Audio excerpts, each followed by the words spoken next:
सो dear students, next question करते हैं। Question कह रहा है, a rod of length 10 centimetre lies along the principal axis of a concave mirror. तो आपके पास एक रॉड है जो प्रिंसिपल एक्सिस पे रखी हुई है कॉनकेव मिरर की, ठीक है। और रॉड की लेंथ गिवन है अपन को 10 सेंटीमीटर लंबी रॉड है और फोकल लेंथ 10 सेंटीमीटर। तो कॉनकेव मिरर की फोकल लेंथ भी आपके पास 10 सेंटीमीटर है। In such a way that its end closer to the pole is 20 centimetre away from the mirror. तो क्वेश्चन बोल रहा है कि जो इसका वही रॉड ऐसे रखी हुई है, तो जो इसका क्लोजर एंड है ना, मिरर के जो पास वाला हिस्सा है, ये हिस्सा मिरर के पास में है, वो कितनी दूर है? क्वेश्चन कह रहा है वो 20 सेंटीमीटर है दूर है, ठीक है ना। तो क्वेश्चन कह रहा है कि द लेंथ ऑफ इमेज की लेंथ बताओ कितनी आएगी भैया। तो देखो, ये हो गया अपना फोकल लेंथ हो गई यहाँ से यहाँ तक 10 सेंटीमीटर। फोकल लेंथ का डबल होता है आपका रेडियस ऑफ कर्वेचर, ये आपका आर आ जाएगा, ये आपका आर आ जाएगा। कोई दिक्कत नहीं है ना। अब ये वाला जो एंड है ये रखा कहाँ पे हुआ है? ये रखा हुआ है सेंटर ऑफ कर्वेचर पे रखा हुआ है आपका, ठीक है। अगर कोई भी ऑब्जेक्ट कॉनकेव मिरर के सेंटर ऑफ कर्वेचर पे रखा जाता है तो उसकी इमेज सेंटर ऑफ कर्वेचर भी बनती है ऐसे नीचे। तो अगर ऑब्जेक्ट यहाँ पे रखा हुआ है तो उसकी इमेज यहीं पे बनेगी। तो हमने इस तरीके के क्वेश्चन को सॉल्व कैसे करना है, इसके एक एंड का इमेज बनाओ। तो अगर ये वाला जो इसका हिस्सा है, ये इसको मैंने U1 मान लिया ऑब्जेक्ट डिस्टेंस को। कितनी दूर है ये ऑब्जेक्ट डिस्टेंस? ये 20 सेंटीमीटर दूर है। तो इस पोर्शन की जो इमेज बनेगी वो एक तो इसी साइज की बनेगी और इसी पे बनेगी, नीचे बन जाएगी ऐसे। तो इस हिस्से की, इस वाले हिस्से की जो इमेज बनेगी वो नीचे बन जाएगी सेम साइज की ऐसे, ठीक है ना। तो मैंने यहाँ पे एक ऐसा डायग्राम बना देता हूँ इसकी इमेज का। ये मैंने कलर सेलेक्ट कर लिया और इमेज बना देता हूँ मैं इसकी। ये यहाँ इसकी ऐसे इमेज आ जाएगी।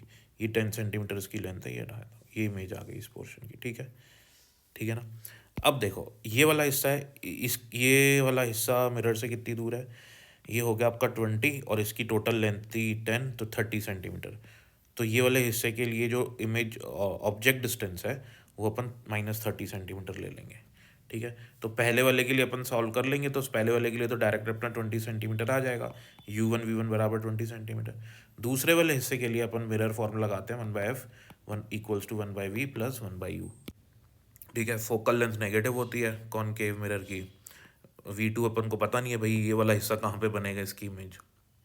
और अपना जो ऑब्जेक्ट डिस्टेंस है वो नेगेटिव होएगा -30, ये 20 + 10 मैंने आपको बता दिया 30 आए, -30 आएगा यहाँ पे। V2 के लिए सॉल्व करेंगे -15 सेंटीमीटर। अब आप एक बात देखो ना, यहाँ पे मैं आपको रे डायग्राम दिखा देता हूँ कॉनकेव मिरर का। कॉनकेव मिरर का रे डायग्राम क्या है? ऑब्जेक्ट दूर है, इमेज फोकस पे, ठीक है ना। फिर जैसे जैसे ऑब्जेक्ट इस मिरर के पास में आते जा रहा है, इमेज देखो पीछे जाती जा रही है, सेंटर ऑफ कर्वेचर पे आ गई, दोनों सेम साइड। अब जैसे आपका ऑब्जेक्ट सेंटर ऑफ कर्वेचर और फोकस के बीच में, तो इमेज आपकी पीछे बन रही है। तो जैसे जैसे आप मिरर के पास में आते रहते हो, इमेज पीछे बनती रहती है, ठीक है ना। और अगर मैं उल्टा बोलूँ तो जैसे जैसे ऑब्जेक्ट मिरर से पीछे जाता जाएगा तो इमेज आगे जाती जाएगी, ठीक है ना। अब ये भी चीज़ यहाँ पे होनी चाहिए। आप देखो यहाँ पे क्या हो रहा है, यहाँ पे क्या हो रहा है कि जो हमारा ये वाला हिस्सा है ना, वो कितनी दूर बन रहा है? 15 सेंटीमीटर। तो यहाँ से 15 सेंटीमीटर पे, तो ये तो 10 सेंटीमीटर पे तो फोकस आ गया, तो लगभग यहाँ पे आपकी इमेज बन रही है, ठीक है ना। ये V2 यहाँ पे बन रहा है आपका। तो ये वाला जो हिस्सा होगा ना, एक्चुअल में ये वाला जो हिस्सा होगा वो आगे बनेगा। आई बात समझ में? क्योंकि जो हिस्सा पीछे होता है वो आगे बनता है, और जो आगे जाते जाओगे वो वाला हिस्सा पीछे जाता जाएगा। ये ऐसे चलता है कॉनकेव मिरर, मैंने आपको रे डायग्राम में भी समझा दिया, ठीक है।